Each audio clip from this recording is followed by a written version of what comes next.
അസ്സലാമലൈക്കും, welcome back to tasty queens. അപ്പോൾ എങ്ങനെ അടിപൊളി ബോംബെ കറാച്ചി ഹൽവ ഉണ്ടാക്കാൻ നോക്കാം കണ്ടോ. നല്ല സോഫ്റ്റും ടേസ്റ്റി ആയിട്ടുള്ള ഹൽവയാണ് നമ്മൾ ഉണ്ടാക്കാൻ പോണത്.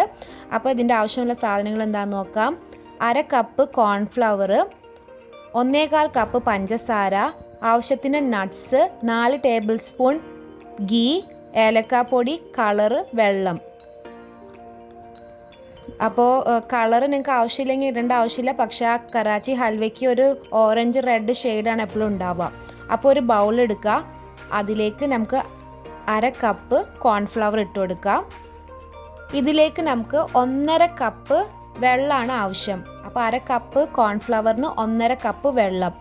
അപ്പോൾ ചൂടുവെള്ളം എടുക്കാൻ പാടില്ല, സാധാരണ റൂം ടെമ്പറേച്ചർ വെള്ളം എടുത്തിട്ട് നമുക്ക് നന്നായിട്ട് മിക്സ് ചെയ്ത് കൊടുക്കാം. ഇത് കട്ടയൊന്നും പിടിക്കൊന്നുമില്ല, നന്നായിട്ട് വെള്ളത്തിൽ മിക്സ് ആവും. അപ്പോൾ അത് മിക്സ് ചെയ്തിട്ട് നമുക്കിത് മാറ്റി വയ്ക്കാം. അപ്പോൾ നമുക്കൊരു പാൻ എടുക്കാം. നോൺ സ്റ്റിക്ക് പാനാണ് എടുത്തിരിക്കുന്നത്. അത് സ്റ്റൗവിൽ വെച്ച് അതിലേക്ക് 1/4 കപ്പ് പഞ്ചസാര ഇട്ട് കൊടുക്കുക. 1/4 കപ്പിന് 1 കപ്പ് വെള്ളം ഒഴിച്ച് കൊടുക്കുക.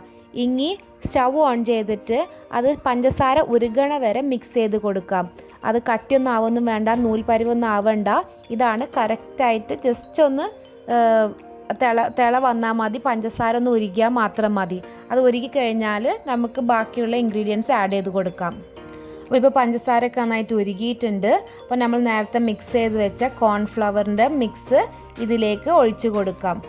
അപ്പോൾ ഫ്ലെയിം നല്ല കുറവുമല്ല, ഒരു മീഡിയം ഫ്ലെയിമിലാക്കിയിട്ട് ഇങ്ങനെ നന്നായിട്ട് ഇളക്കി കൊടുക്കണം.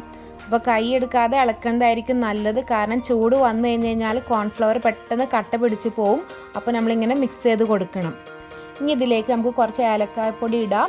നിങ്ങൾക്ക് എസെൻസ് ഒഴിക്കാൻ ഇഷ്ടമുണ്ടെങ്കിൽ എസെൻസ് ഒഴിച്ച് കൊടുക്കാം, പക്ഷെ ഞാനിതിലേക്ക് ഏലക്കായപ്പൊടിയാണ് ഇട്ടേക്കുന്നത്. അപ്പോൾ നന്നായിട്ട് തേക്കണ്ടോ, കളറൊക്കെ മാറി വരുന്നുണ്ട്. ഇത് ട്രാൻസ്പാരൻറ്റ് പോലെ ആവും. അപ്പോൾ നല്ല ഇതിലേക്ക് ഇനി നമുക്ക് കുറച്ച് കളർ ഒഴിച്ച് കൊടുക്കാം. ഇതിൻ്റെ കളർ കിട്ടാൻ വേണ്ടിയിട്ട് കളർ ഒഴിച്ച് കൊടുക്കുകയാണ്. ഞാൻ കുറച്ച് റെഡ് കളറാണ് ഒഴിക്കുന്നത്. അപ്പോൾ ഒരു ഓറഞ്ചിഷ് റെഡ് ഷെയ്ഡായിട്ട് വരും. അപ്പോൾ നല്ല ഭംഗിയായിരിക്കും ഹൽവ കാണാൻ വേണ്ടിയിട്ട്. നിങ്ങൾക്ക് ഏത് കളർ വേണമെങ്കിലും ഒഴിച്ച് കൊടുക്കാം. നിങ്ങൾക്ക് ഇതിൽ ബീട്രൂട്ടിൻ്റെ കളറാണ് ഇടാൻ ഇഷ്ടമുണ്ടെങ്കിൽ അതും ഒഴിച്ച് കൊടുക്കാം. ഞാനിപ്പോൾ റെഡ് ഫോസ്റ്റർ ക്ലാക്കിൻ്റെ റെഡ് കളറാണ് ഒഴിച്ചു കൊടുത്തിരിക്കുന്നത്. അപ്പോൾ നന്നായിട്ട് ഇളക്കണം. ഇനി നമുക്കിതിലേക്ക് നേരത്തെ നമ്മൾ എടുത്ത് വെച്ച നട്ട്സ് ഒരു 3/4 ഇതിലേക്ക് ഇടാം. ഒരു പിടി നട്ട്സ് ഇതിലേക്ക് ഇട്ടിട്ട് നന്നായിട്ട് ഇളക്കി കൊടുക്കുക. ഇങ്ങനെ നട്ട്സ് മിക്സ് ചെയ്തതിന് ശേഷം നമുക്കിതിലേക്ക് ഒരു 2 ടേബിൾ സ്പൂൺ നെയ്യ് ആദ്യം ഒഴിച്ച് കൊടുക്കുക. എന്നിട്ട് നന്നായിട്ട് ഇളക്കുക.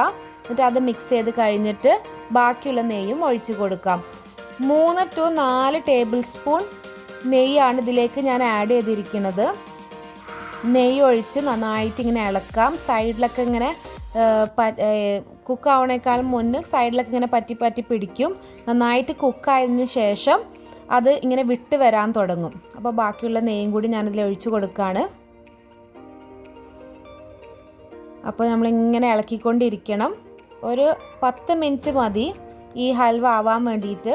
അപ്പോൾ മീഡിയം ഫ്ലെയിമിലിട്ടിട്ട് നന്നായിട്ട് ഇങ്ങനെ ഇളക്കാം. 10 to 15 മിനിറ്റ്. അപ്പോൾ ഈ സൈഡിൽ നിന്നൊക്കെ ഇങ്ങനെ വിട്ട് വരാൻ തുടങ്ങും. വിട്ട് വന്ന് കഴിഞ്ഞ് കഴിഞ്ഞാൽ നമുക്ക് ഇത് ഒഴിച്ച് വെക്കാനുള്ള പാനിലേക്ക് മാറ്റി വെക്കാം. ഈ ഒഴിച്ച് വെക്കണ പാനിൽ നമുക്ക് നെയ്യും തടവേണ്ട ആവശ്യമില്ല, കാരണം ഇതിനാവശ്യത്തിന് നെയ്യുണ്ട്. അത് പോരാൻ എളുപ്പത്തിൽ പോരും. അപ്പോൾ നിങ്ങൾക്ക് വേണമെങ്കിൽ അതിൻ്റെ അടിയിൽ നട്ട്സ് ഇട്ട് വയ്ക്കാം. ഞാൻ മുകളിലാണ് നട്ട്സ് ഇട്ട് കൊടുക്കുന്നത്. കണ്ടോ, ഇനി നമുക്കിങ്ങനെ ഇതേപോലെ പാനിൽ ഒഴിച്ച് വെക്കാം. എന്നിട്ട് ഞാൻ അതിൻ്റെ മുകളിൽ നന്നായിട്ട് നട്ട്സ് ഇട്ട് കൊടുക്കുന്നുണ്ട്. അപ്പോൾ നല്ല ടേസ്റ്റും ആയിരിക്കും, കാണാൻ നല്ല ഭംഗിയായിരിക്കും. നിങ്ങൾക്ക് വേണമെങ്കിൽ അതിൻ്റെ ഇത് ഒഴിക്കണേക്കാൾ മുന്നേ തന്നെ നട്ട്സ് ഇട്ട് കൊടുക്കാം. അപ്പോൾ ഇതുപോലെ ഇത് ഫ്രിഡ്ജിലൊന്നും വെക്കാൻ പാടില്ല. ഇത് 2-3 മണിക്കൂർ പുറത്ത് തന്നെ ഇരിക്കണം. എന്നാലാണ് ആ പ്രോപ്പർ കൺസിസ്റ്റൻസിയിൽ അത് സെറ്റ് ആവുള്ളൂ. അപ്പോൾ നമുക്കിത് എങ്ങനെയാണെന്ന് മുറിച്ച് നോക്കാം. ഒരു 2 മണിക്കൂർ കഴിഞ്ഞിട്ടാണ് ഞാൻ മുറിച്ച് നോക്കുന്നത്. ഇത് കറക്റ്റായിട്ട് സെറ്റായിട്ടുണ്ട്.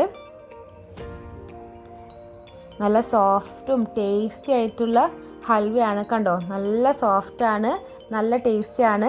ഇത് ഒന്നും കൂടി സെറ്റ് ആവുമ്പോൾ കുറച്ചും കൂടിയും ഒരു ഹാർഡ്നെസ് കിട്ടും, പക്ഷെ നല്ല ടേസ്റ്റാണ്. വായിലിട്ടാൽ അലിഞ്ഞു പോണ ഹൽവയാണ്. അപ്പോൾ എല്ലാവർക്കും ഇഷ്ടമായെന്ന് വിചാരിക്കുന്നു. എല്ലാവരും വീട്ടിലുണ്ടാക്കണം. ഇത് വളരെ എളുപ്പത്തിൽ ഉണ്ടാക്കാൻ പറ്റുന്നൊരു റെസിപ്പിയാണ്. കോൺഫ്ലവർ ആയതുകൊണ്ട് പെട്ടെന്ന് ഉണ്ടാക്കാം. അപ്പോൾ ഈ റെസിപ്പി ഇഷ്ടപ്പെട്ടാൽ like and share. Tasty queens. Thank U.